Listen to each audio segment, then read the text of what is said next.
Hey folks, it's Maxwell here and welcome to another TW9 video. You join us today for another installment of Dynamite, Collision and a little roundup of Rampage. But before we kick on with Dynamite, a little bit of housekeeping.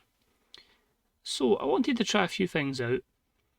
So we have agreed an events deal with Cablevision. Unfortunately they want exclusive rights within the US, so that would rule out everything else. So I'm strictly going to use this as a case for Battle of the Belts and potentially switching up every so often. So they basically want 12 events over the space of a year. I feel 12 Battle of the Belts is a bit much, so if I maybe run it, say 6 Battle of the Belts, I'm thinking probably like Fighter Fest, Fight for the Fallen, just those kind of ideas. But it gives us that wee extra show where we don't need to have major storylines, but probably just trying out stuff, like having like cool matches to see, right, this works. Can this lead to a programme down the line? So I'm just going to touch into it to let you see. It's not going to let me show.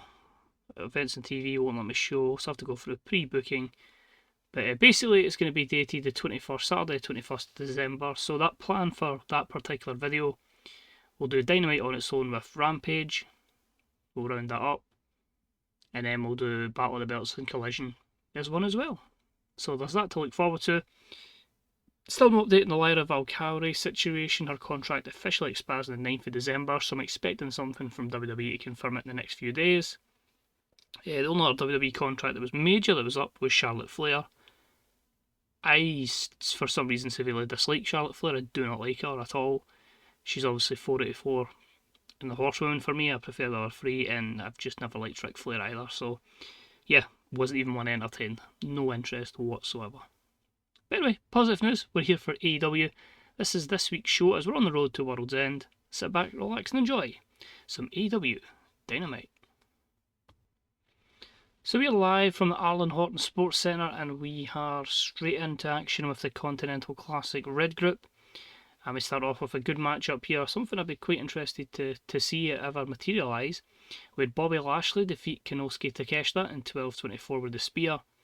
A 70 for the wrestling, 55 for the crowd, and 67 for the segment. You can see here Takeshita bringing an 81. The Ricochet storyline continuing, because obviously Takeshita had connections with Will Ospreay, who had connections to Don Callis, who has... Yeah, it's all over the place, that storyline, basically. But the main thing here was just to give Lashley the victory, and again, looks dominant in his group. After this, we hear from Lashley's manager. We hear from MVP, who beside him has Powerhouse Hobbs and Shelton Benjamin, the 4 members of the Hurt Syndicate. And they basically just throw verbals at Ricochet and Will Ospreay. They just say it's cute that Will Ospreay's trying to get involved in Ricochet's business. But MVP says there's 3 extremely talented athletes here, there's only 2 of them. What chance do they even have? And that is a 56 rating. Storyline advances, loses a little heat. Next up, we had a tag team match. It was decent. The Grizzled Young Veterans defeated Top Flight in 12:27 when James Drake pinned Darius Martin with a ticket to Mayhem. This match was designed to tell the story. Basically, it was the poorest match of the night, so that's why it got it, and it's a strong night for matches. So this one gets 64 overall. The reason here is the Grizzled Young Veterans are going to get a tag team opportunity against the Kings of the Black Throne. That's probably going to be in a few weeks' time at Battle of the Belts. But we have to build them up first. We have to give them more wins. They've beat FTR. They've beat Top Flight. Can they continue this great run? Then we have a segment backstage where Hangman Adam Page has found Mick Foley and he batters him. He beats him down. He blames Mick for the reason that Darby Allin, is beating him. There's a reason why he's just continually losing. And he just feels like Mick Foley just triggered something that's really, really pissed him off. So 64.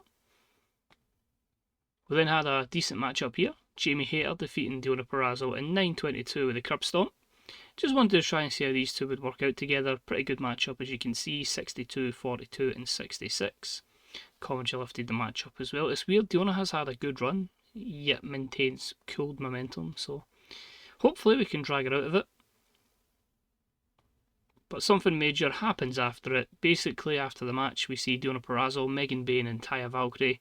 They beat the crap out of Jamie Hayter, but running down to make the save and make her AEW debut as the Empress of the Sky. I don't even know what her nickname is in WWE, but I think it's something like that. But aye, Io Shirai is incredible. So, Genius of the Sky, it literally says it right in front of me. If only I'd actually looked at the screen. The Genius of the Sky gimmick, initial rating of very good. But I felt like this was a good way to bring her in. It means then she can have a good feud against the likes of Taya Valkyrie. She can have matches with Nora Purrazzo, Megan Bain. And we can team her up with Jamie and give her something to do. Because you don't want to sign someone from WWE and just go title shot. I'd rather not. I'd rather let them integrate with the roster, see who they work with, who they get good chemistry with, and go for there. And hopefully, again, with her overness, that can affect some of the women as well and help them in segments. So 48 for Io's debut. Next up in the Continental Classic Red Group, we had Wheeler Yuta in a good match defeat Orange Cassidy in 10:02 by pinfall.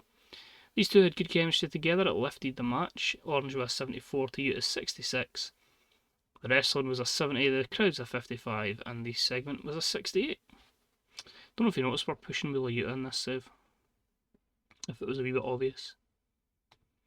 After the matchup, we have Yuta still in the ring, and we have Mox on the side of the ramp. Well, basically wherever Mox usually kind of would linger about. And it just says, you're learning Yuta, but let everybody know, and I'm going to make sure this messes with your head, that you are the man that retired Bryan Danielson from full-time competition. All these fans in attendance who'd have loved to have seen Bryan, and it's all your fault. So you strike into the head of Yuta, and that is a 66.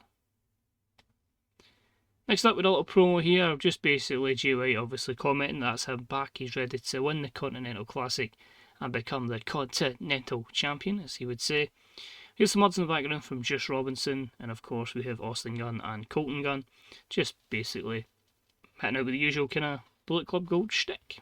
So that was a 47, decent stuff there. Jay White was taking on Shibata this evening, and it was a wild brawl match just to fit one of them in. Jay White defeats Shibata in 10:20 with the Blade Runner. So a win in the blue group for Switchblade. 64 for the wrestling, 45 for the crowd, not too much into it, but a 67 segment. And in terms of in-ring performance, pretty similar. So I think Switchblade's one will get better ratings on down the line. We just obviously need to get him up and running a little bit and get some more popularity.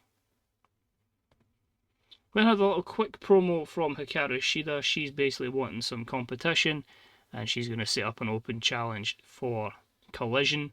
So I was really struggling to add like small segments in here, and I felt like what's a match I could book on Collision. So it's a 46 segment. Just to give it away, it's going to be Hikaru Shida versus Chris Statlander, because I really want to give Statlander something to do. I'm a bit frustrated because a lot of my main women are all heels. My two champions are heels. Because even though Athena beat Mercedes, Athena is a heel. Then you add in Mercedes over, but is also a heel as well. So trying to balance that a little bit. And I don't want to do a flip Statlander straight away. We then came into our co-main event, I believe. Yep, co-main event. It was about that had some good wrestling and a decent reaction from the crowd from the blue group of the Continental Classic. Roddy Strong defeats Sammy Guevara in 11:45 with the sick kick. And this was meant to be a steal the show matchup. I was hoping these two would click well together, maybe even get good chemistry. But it seems like despite that, it's not too bad. 69, 48 and 71. Probably could have main evented, but yeah, as I said, Roddy's going to be booked strong in this, so good win for him. Then have some words, where we have Darby Allin being interviewed by Renee Paquette. I was hoping Renee maybe boost the rating up, but as I say, it's just Darby talking about, you know, how he got the win over Hangman, and he says if Hangman even tries to lay another finger on Mick Foley, he'll be straight after him, because it was shocking what he done earlier on this evening. But he also puts out a warning for Claudio Castagnoli. He says, just because I'm trying to look out for Mick Foley doesn't mean you should be overlooking me. My aim is to become AEW World Champion, and I'm going to defeat you at World's End. So 64 for Darby's promo on Hangman and Claudio Castagnoli. Their main event was in the blue group as well, and it was a good matchup that saw Kazuchika Okada defeat Samoa Joe in 12:24 with the Rainmaker. So 68 for the wrestling, 56 for the crowd, 73 for the segment.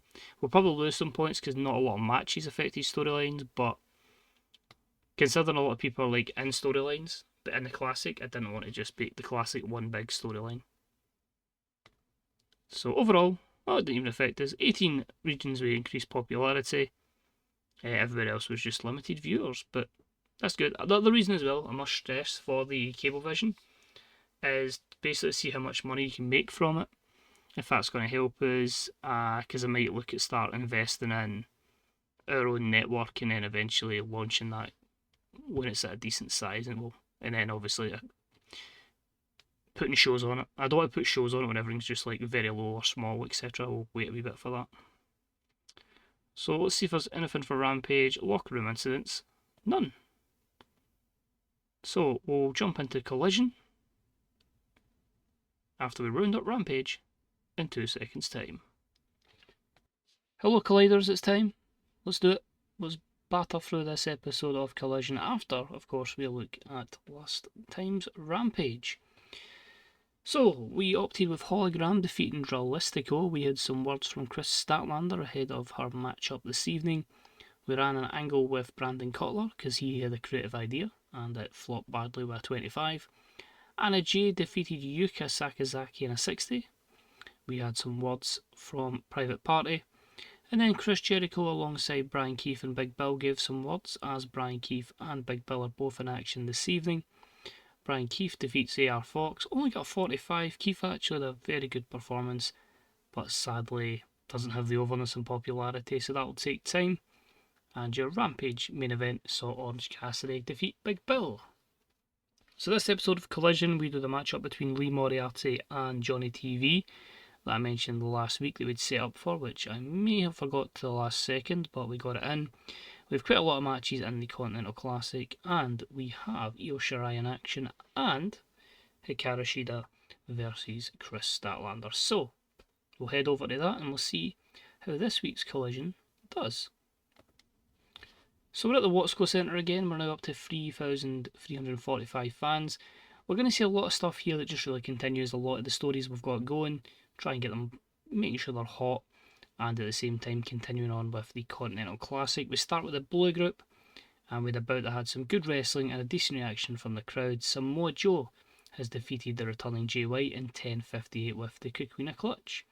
So we could have a Jay kept winning matches and obviously the great momentum, but I just felt like it would be good to have him back in these matches, but I don't really want to go like straight to the top with him. I want to go a few places with the Bang Bang Gang before that. That sounds so wrong. But anyway, 65 for the wrestling, 53 for the crowd, 66 overall segment. Pretty level in terms of in-ring performances, but I think we need to utilise getting Joe over before his physical decline ruins him in-ring. Next up, we had some words from John Moxley. This was to make sure we had a strong promo on the show, but just basically again try to get into the head of Wheeler Yuta. And it just says, "Oh Yuta, we see you're picking up some wins in the Continental Classic, but do you really think you're at the level of John Moxley? Do you feel you're as vicious as John Moxley, or are you just a little phony like Bryan Danielson?" So 70 as he tries to get in his head with a 70 rated segment. Decent matchup here. Saw Chris Statlander defeat Hikaru Shida at 11:43 with the Area 451, following interference from Stokely. We'll keep them together here, because I feel that could add a lot more depth to Stat's character. But 57 for the wrestling's good, 43 for the crowd, and 60 overall, so some good stuff there. We then had some words here from Brody King and Malachi Black, the Kings of the Black Throne, and they just basically say that Gibson and Drake have been running their mouth, the Grizzled Young veterans, and they are going to look to give them a beat down. Maybe make some words about them saying, "Oh, grit your teeth," and they'll come out with some black magic stuff, whatever they come out with. The weird riddles that Malachi does, but 49 anyway, is to build up to that match happening. Probably, as I imagine, at Battle of the Belts. Moving along in the Continental Classic, it was in the Blue Group again, and it saw Roderick Strong defeat Katsuyori Shibata in 10:53 by submission with a stronghold. I let these ones steal the show. I felt these would be a good mesh of styles. Maybe not as good a result as I was expecting. I actually thought we'd maybe hit the 70s here. But 63 for the wrestling, 44 for the crowd, and a 66 segment sees Roddy pick up 3 points. We then had a little backstage segment where we saw Hologram getting the living crap beat out of him by a Rush. This was a 45 and it continues their storyline to gain a bit of heat. And then in the Continental Classic Blue group, we had some good wrestling and a decent reaction from the crowd as Kazuchika Okada defeats Sammy Guevara in 12:46 with a Rainmaker. 71 overall is pretty good here. I was a bit reluctant to put it as main events. I was unsure of what Sammy would bring, but overall, pretty delighted with that one. And Okada looks good to be retaining at this point. We had a little video hyping up the TBS champion. Didn't have time to give her a matchup, so we just thought we'll have a wee focus on her and try and get her a bit more popularity. This gathered a 50. And in that match it was decent. Lee Moriarty defeats Johnny TV in 8:24 with the Tiger Driver 18. Made this one steal the show as well. It was a 53. Basically, Johnny's happy to put Lee over, so that's one win for him. And that might help him long term with what we're going for with Lee Moriarty, who sadly was really off his game, so maybe he could have had a performance to level with Johnny TV. Moving along in the red group, this one again I was tempted to put as main event. I'm very surprised these two had good chemistry and it lifted the match, although sadly Lashley was off his game. But good matchup. Bobby Lashley defeats Orange Cassidy in 11:26 with a spear. Good stuff all around there apart from being off his game, but a 70 overall gives Bobby another 3 points. And after this we hear some words from Ricochet and Will Ospreay, just basically saying, you know, they realise how much of a run that Bobby Lashley's on, but if he doesn't win the Continental Classic then they are more than happy to give him a beatdown and pick up a win over him. So 57, just extending that feud a wee bit longer. Continue the story. We had Io Shirai's in-ring debut sadly get sacrificed as the storytelling match of the evening, but she defeated Taya Valkyrie from the Virtuosa stable, or whatever I've called it, in 8:26 with a German suplex hold. 54 for the wrestling, 47 for the crowd, 59 overall. Io with a 65 and that's her offer game. Taya sadly just with a 42, but you don't want to have her beating Diona straight away, and obviously Megan Bayne we're looking to protect at this moment in time. Because after the matchup, we realise that the person that Io Shirai had basically formed an alliance with, Jamie Hayter, had been beaten down by the other two members of the faction, of course, in this case Diona and Megan. So that was a 37 for the beatdown on Jamie Hayter. And our main event actually delivered, good to see. Wild brawl, but had good wrestling and a decent reaction from the crowd as Daniel Garcia defeats the ever-falling, head-losing Hangman Adam Page in 13:08 by pinfall. So it's a good win in the red group. 66 for the wrestling, 52 for the crowd, and a 73 segment. 50 and an 83. Hangman is just basically, despite losing all the time, putting people over and having great matches. And both guys had good chemistry, which lifted the match. Overall, 13 regions improve. I know none of my matches really had anything to do with storylines, but we obviously got storylines over with promos.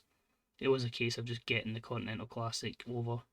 I think we've only got a few more weeks of it and then we can move back to everything else. But yeah, we'll have a wee look at the group stages standings as well. Financially, 500k profit. Popularity, you can see now we're up to 65 in most of the US, so we're making good steady gains, but still a good way off progression to the next level. And of course, not a pay-per-view, so no media scrums. We'll jump back, we'll see if there's any items here. We'll look at the group stages. And no, Lifty's not on Dynamite, that's a shame. But we've still got 2 weeks to Battle of the Belts, and then 3 weeks to World's End, so plenty of time to book stuff. I want to make it in a position where we're trying to get some characters over, but we're also trying to get stories over as well, and try not to leave too many people off television, which can be difficult. Draw a lot of praise, is good to see. There's some bonds there between Tamra Mensah-Stock and Kelly Kincaid. New champion NXT, Lola Vice. So the NXT Women's Championship has been vacated beforehand. Apart from that, I don't see too much that really involves us. I looked at Endo, but opted against it. We're going to get Toru Yano to bulk up ROH on a handshake deal, and we're also going to do the same for Machine Gun. Oh, he doesn't want to go down. Put them in main roster and put people over then. That's fine. As I say, we're just looking at obviously retention Skywalker permanently, new contract for Mark Quinn. Ishimori's one I'm more wanting to send to ROH, is the same way Duka, or his stats aren't great, but I do want to partner him with Swerve. Somebody they seem to have a good relationship IRL. But for that, Joe has a grueling schedule, which isn't ideal. And if we go to tournaments, so you see there, Lashley has 9 points from 3 wins from 3 matches. So does Yuta. Orange Cassidy is free. Daniel Garcia is free. And Konosuke Takeshita has 3. Hangman, 3 losses, means that he is eliminated so far. And it does need like it's going to be some sort of miracle. Although, either Will or Yuta or Bobby Lashley could secure a spot in the final with a win or one more draw. On the other side of the bracket, we have 9 points for Kazuchika Okada. We have 6 points for Samoa Joe, Jay White, and Roderick Strong. And eliminated already is Shibata and Sami, who can only get a maximum of 6 points. So remember, it's the top 2 from each group. Second in the red group will play first from blue, and then vice versa. And then we'll have a semi-final and then a final, which will take place for the Continental Classic and the Championship. Pay-per-view. So that's it. Thank you very much for watching. Hope you join us for next week's Dynamite, Rampage and Collision. But until then, take it easy. Check out the Fantasy Booker subreddit, Grey Dog Software Forums, TEWDB.com and BeTheBooker.net. And I'm going to forward 2 days and I'm going straight to sleep because it's 2 AM. Take it easy. See you soon. Bye bye.